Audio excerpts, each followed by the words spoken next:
Ananda dalam keadaan sehat dan selalu dalam lindungan Allah Subhanahu wa taala. Oke, sebelum kita masuk ke pembelajaran hari ini, marilah kita sama-sama berdoa terlebih dahulu dengan membaca basmalah. Bismillahirrahmanirrahim.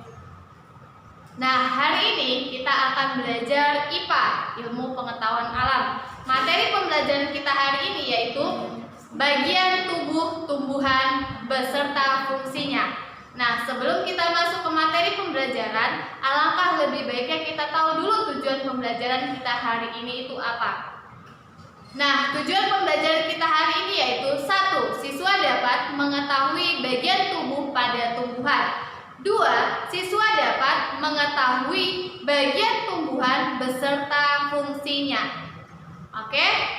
Nah, untuk kita mengetahui fungsi masing-masing dari bagian pada tumbuhan tersebut, silakan Anda melihat video berikut ini. Nah, Ananda Soli dan Soliha tahu tidak, tumbuhan selain memperindah lingkungan, dia juga mempunyai peranan penting bagi kehidupan karena ia dapat menyerap karbon dioksida dan juga menghasilkan oksigen.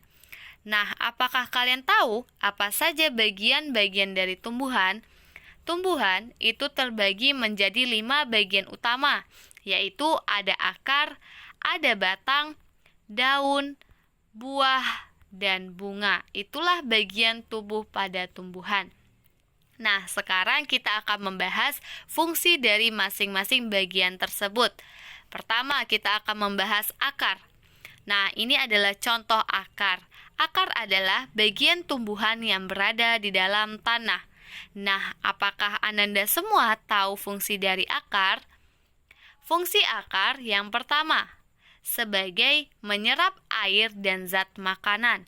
Kedua, fungsinya yaitu sebagai mengokohkan tumbuhan.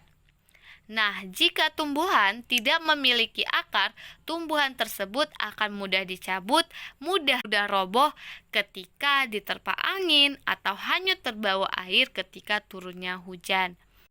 Nah, selanjutnya fungsi akar sebagai menyimpan cadangan makanan. Lalu, pada bagian batang. Nah, ini adalah contoh batang. Batang adalah bagian tumbuhan yang berada di atas permukaan tanah. Jadi, batang itu dia berada di atas permukaan tanah. Nah, apakah kalian tahu fungsi batang? Batang berfungsi sebagai 1. Mengokohkan tumbuhan. Jadi, akar dan batang itu sama-sama berfungsi sebagai pengokoh pada tumbuhan. Nah, 2, fungsinya yaitu mengangkut air dan zat makanan.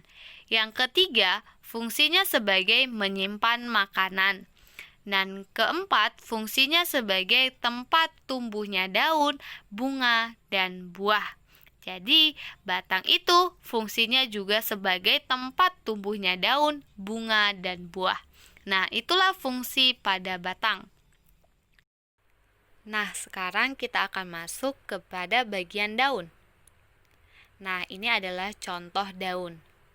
Daun adalah bagian tumbuhan yang umumnya berwarna hijau. Jadi, daun ini banyak mengandung zat warna hijau yang disebut dengan klorofil. Daun berfungsi membuat makanan untuk tumbuhan. Daun disebut juga sebagai dapur tumbuhan. Nah, macam-macam daun ini sangat banyak. Ada yang namanya daun mangga, terus ada daun singkong, dan ada juga daun teratai. Dan masih banyak lagi macam-macam daun lainnya. Nah, sekarang kita masuk ke bagian bunga. Nah, ini adalah contoh bunga. Bunga adalah bagian tumbuhan yang tercantik. Bunga memiliki berbagai bentuk, warna, dan ukuran. Macam-macam bunga juga sangat banyak. Ada bunga pada mangga, ada bunga dan ada juga bunga melati, dan ada juga bunga mawar dan lain sebagainya. Nah, lalu pada bagian buah. Buah adalah bagian tumbuhan yang berdaging. buah memiliki berbagai bentuk, warna, dan ukuran. Buah juga merupakan bagian tumbuhan yang berfungsi melindungi biji serta cadangan makanan buat biji kecambah.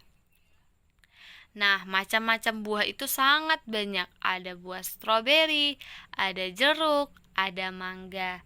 Nah, buah terdiri atas dua bagian, ada daging buah dan biji. Bagian yang kita makan biasanya yaitu adalah daging buahnya.